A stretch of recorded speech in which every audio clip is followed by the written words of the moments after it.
Day one of practice here at the Four Nations Face-Off. All four teams set to practice here in Rishaug, Quebec, alongside Pierre LeBrun and Mark Masters. We have the lines, guys. We've been waiting and speculating for months and months. Before we get to them, and let's be honest, everybody's already seen them on Twitter. But before we get to them, first and foremost, Pierre, Sidney Crosby on the ice today. We've been keeping a close eye on him. Is it just me, or did he look better than he did previous days in the videos we saw? No question about it, Ryan. Number one, he's shooting pucks at practice. I mean, that's literally something that he was trying not to do a whole lot while coming back from this injury in Pittsburgh. He was flying, he was shooting pucks. Looked like just another day at the office for number 87. He was smiling too, Ryan. Yeah. Like he was a kid in a candy store. He was loving it out there today. No sign of any sort of concern. And to be clear, they were going to see how he felt after practice today before they made that final call before the 5 p.m. Eastern deadline for rosters. Yeah. Let's be real. Like, is anyone telling Sidney Crosby he's going back on a plane? Like, he's come here on. and he's shooting pucks. Like, all signs point to. But again, 5 o'clock the deadline. So we were discussing, hey, we should probably start with the first line and break that down, and then the second line. And Pierre looked at me and said, which one's the first line? I mean, that's kind of the way it's going to be on this team. But I'm making an executive decision. Because there's a Maple Leaf on the first line, and because Mark Masters is here, we're going to call this the first line. Sam Reinhart, Connor McDavid, and Mitch Marner. This has been speculated on a little bit here, but Mark, Marner, and McDavid, an interesting combination there. What do you make of it? Yeah, I'm not surprised. John Cooper loves Mitch Marner. Like he had him at the World Championship. Every time the Leafs and Lightning play each other, he is raving about Mitch Marner. So I'm not surprised to see him in a prominent role. I was just in Edmonton, right? The Leafs were just in Edmonton, and McDavid was getting asked a lot about playing with Sidney Crosby. How excited are you to play with Sidney Crosby? And I asked him about playing with Mitch Marner. And I thought there was some genuine excitement there. He said, I've never played with this guy at any level, and he actually reminds me of Leon Draisaitl. And that caught my attention because I don't necessarily think of Marner and Draisaitl as similar players, but he said in the way that they're able to slow the game down and make it play at their speed. So it's interesting that he found some comparable there. So I'm not surprised to see Marner up there. And one thing that John Cooper has talked about this year with a bunch of us is that he's taken the time to meet with a lot of Team Canada players whenever Tampa's in town. He met with Connor McDavid earlier this season when Tampa was in Edmonton. He met with Sidney Crosby. There's no doubt he was picking their brain about lines. And so I wonder how much the centers themselves had an input in terms of how they're starting practice here. Okay, second line. Mark Stone, Sidney Crosby, Nate MacKinnon. We think Sid was in the middle when they were running their lines on that one, right? Yeah. Could see MacKinnon there too. They might shift back and forth. I mean, everybody can play any one of those positions. That's an interesting one, though. Stone with those two. I wonder about the speed of Mark Stone and how that meshes with Nate MacKinnon, but he's a crafty veteran player. Yeah, to me that's about Mark Stone is the king of stealing pucks from the opposition. I think he's there for his defensive game. I'm not taking anything away from his offense, obviously, but in the context of all the talent in this team, I think that's why he's on that line. Here's the interesting thing. 2 years ago, had the NHL not pulled out of the Olympics in China, John Cooper had penciled in an all-Nova Scotia line to start the Olympics. It would have been Brad Marchand with Crosby and MacKinnon, so we didn't see that here today. I think that's a reflection to some degree that Brad Marchand's had a bit of a struggle this year at his age, and I think his play has dipped a bit, so that's why Stone is there. I'm just going to say this. It might be impossible to separate MacKinnon from Crosby in this event. If they want to play together, this has been their dream.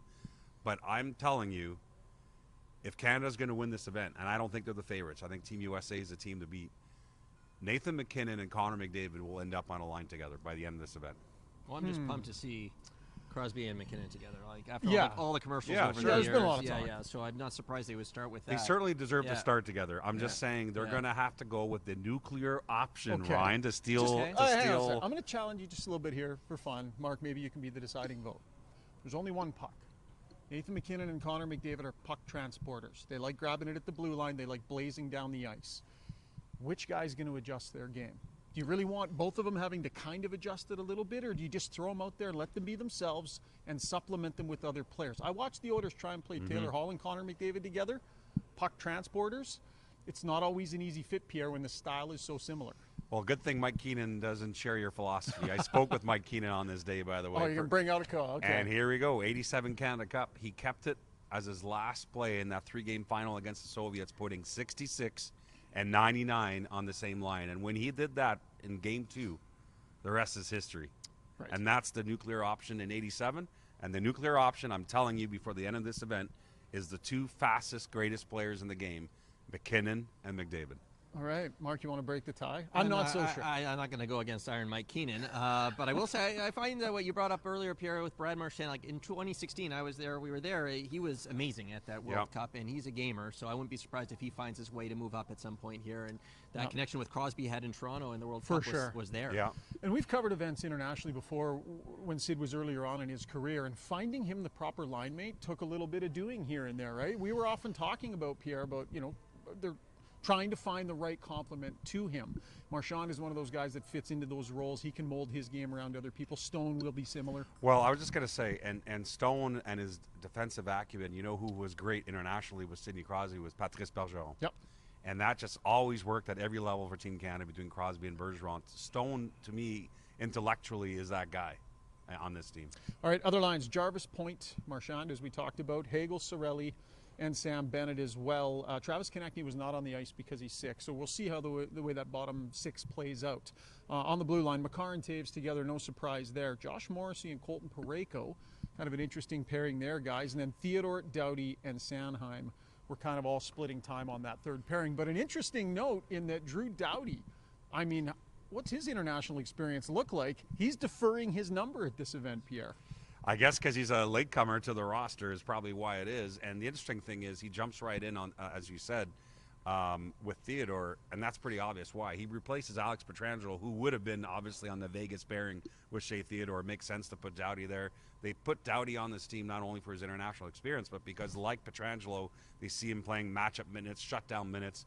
Don't worry about offense in this event for Drew Doughty. They got Cale Makar. It's about the matchup minutes. So weird seeing at 89 on the back of Doughty's helmet. You gotta have to do a double take there, but you can sense there's an aura around him, right? Guys coming up to him. He's another guy just like Crosby who's got a big smile on his face and just having a ball out there. Trying to analyze what was happening with the goaltenders. Generally at a practice like this, and by the way, practice is still going on. The guy who would be considered the quote-unquote starter in a three-goalie system, he would have his own net down at the far end of the ice. Binnington did for a bit, but then they flip-flopped a little bit. So whatever signs we're looking for at practice, we're not 100% sure we see them, but we'll say Binnington for this moment. So to recap, day one of practice, Sidney Crosby looking good and shooting pucks, and Mitch Marner on the top line for Team Canada. One of the top lines. One of the two top lines. Plenty of coverage throughout the day. Stay locked here on tsn.ca.